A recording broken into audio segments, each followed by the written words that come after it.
साथ संगत जी, एक बार एक राजा था और उसका एक नौकर था जो सफाई का काम करता था, सफाई कर्मी था।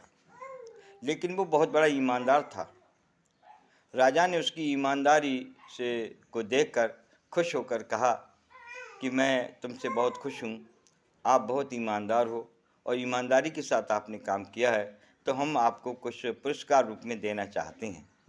और पुरस्कार रूप में एक सोने का थाल दिया जिसमें अनगिनत हीरे लगे हुए थे, और देते वक्त ये भी कहा था कि इस थाल की आप कद्र कर लेना, इसमें हीरे लगे हुए हैं, एक दो हीरे आपकी ज़िंदगी बदल देंगे, आप इस शहर के आप बहुत बड़े जमींदार बन जाएंगे। प्यार से बोलिए धन्यकार जी। वो सोने का थाल लेकर के वो व्यक्ति घर आ गया, लेकिन जो राजा ने बात कही थी उसने लापरवाही कर दी, वो भूल गया। पहले तो गंदगी ढोता था डलियों से, जब से राजा ने जो थाल दिया है उसी से गंदगी ढोना शुरू कर दिया। बहुत समय व्यतीत हुआ। राजा सोचने लगा कि अब तो वो व्यक्ति बहुत जमींदार, बहुत ही अमीर हो गया होगा, अब तो उसके बंगला गाड़ी सब कुछ होगा, नौकर चाकर होंगे, चलो आज उसके यहाँ देखते हैं। राजा जब आया तो देखा वही मकान का हाल, वही उसका हाल, वही बच्चों का हाल। पूछा कि हमने कभी तुम्हें सोने का थाल दिया था जिसमें अनगिनत हीरे लगे हुए थे, क्या किसी ने छीन लिया या चोरी हो गया? कहने लगा, नहीं हजूर, किसी ने छीना भी नहीं और चोरी भी नहीं हुआ, वो आज तक मेरे पास है। फिर तुमने उससे कोई लाभ नहीं लिया? कहते हैं, लाभ तो लिया, गंदगी ढोते ढोते कई डलियां टूट जाया करती थीं। जब से आपने जो थार दिया है उसी थार से ही गंदगी ढो रहा हूँ, काफ़ी डलियों के पैसे बचाए हैं, इतना लाभ लिया।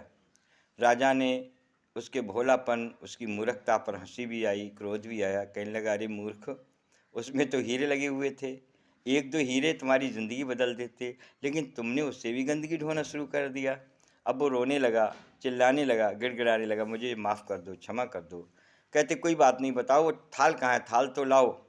थाल जब लाया तो देखा हीरे तो बहुत लगे हुए थे, सब निकल गए थे, एक दो हीरा अब भी उस थाल में लगे हुए थे। उन्हीं एक दो हीरों को देखकर राजा कहने लगा, अब भी चिंता मत करो, था इसमें हीरे तो बहुत थे लेकिन सब निकल गए, अब जो हीरे रह गए इनकी कद्र कर लो, किसी जौहरी के पास ले जाओ, अब भी तुम बहुत बड़े ज़मींदार हो जाओगे, बहुत अमीर हो जाओगे। इस बार उन्होंने बात मान लिया है और वो हीरों को लेकर जौहरी के पास गया। जौहरी ने बहुत सा धन दिया, अब वो बहुत अमीर हो गया, लेकिन उसको ये बात हमेशा अरखती रही कि इन दो हीरों ने तो मेरी ज़िंदगी कहाँ तक पहुँचा दी, काश मैं उन सभी हीरों का इस्तेमाल कर लेता तो मैं कितना बड़ा होता। ठीक इसी तरीके से प्रभु परमपिता परमात्मा ने हमारे किसी कर्म को देखकर, किसी अवगुण से खुश होकर के भी हमें ये मनुष्य का जन्म दिया, जो सोने के रूप में, और जो उस थाल में हीरे लगे हुए थे, इस मनुष्य जन्म में, मनुष्य तन में ये जो श्वास चल रहे हैं, ये हीरे से भी अधिक बढ़कर हैं। आप विचार करिए, अभी धर्मराज आ जाएं और कहने लगे, चलो भाई आपका वक्त हो गया है, हम आपको लेने आए हैं, तो हम उनको यही कहें कि भाई जितनी प्रॉपर्टी है हमारी सब ले जाओ, जितना कमाया है सब ले जाओ, और हमें कुछ दिन और जी लेने दो, तो क्या आपको कुछ दिन और मिल सकते हैं? कहते नहीं, अगर कुछ दिन नहीं तो एक आध घंटा और दे दीजिए। बोले, एक घंटा भी नहीं। फिर कहते हैं कि एक मिनट ही दे दीजिए। एक मिनट भी नहीं मिल सकता, एक मिनट तो बात बहुत दूर की है, आपको एक श्वास भी अब नहीं दिया जा सकता। तो आओ विचार करें कि एक श्वास के लिए हमने सारी प्रॉपर्टी दाव पे लगा देने के बाद, सब कुछ देने के बाद में एक श्वास नहीं मिल सका, तो उन श्वासों को हम किस में गंवा रहे हैं?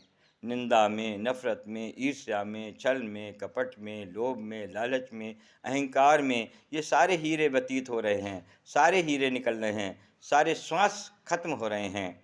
जिस तरह से दो हीरों ने कहाँ तक वो ज़िंदगी बना दी थी, उनका सदुपयोग हो गया, ठीक इसी तरीके से जो ये शेष श्वास रह गए हैं, क्यों ना हम इन्हें प्रभु की भक्ति में व्यतीत करें, सदकर्मों में व्यतीत करें, अच्छे कर्मों में व्यतीत करें। सद्गुरु जिस प्रकार से जीवन देना चाह रहा है, सद्गुरु की आज्ञा अनुसार इस जीवन को जिएं, ताकि सत्संग इस मनुष्य जन्म हमारा सफल हो जाए। प्यार से बोलिए धन्यकार जी।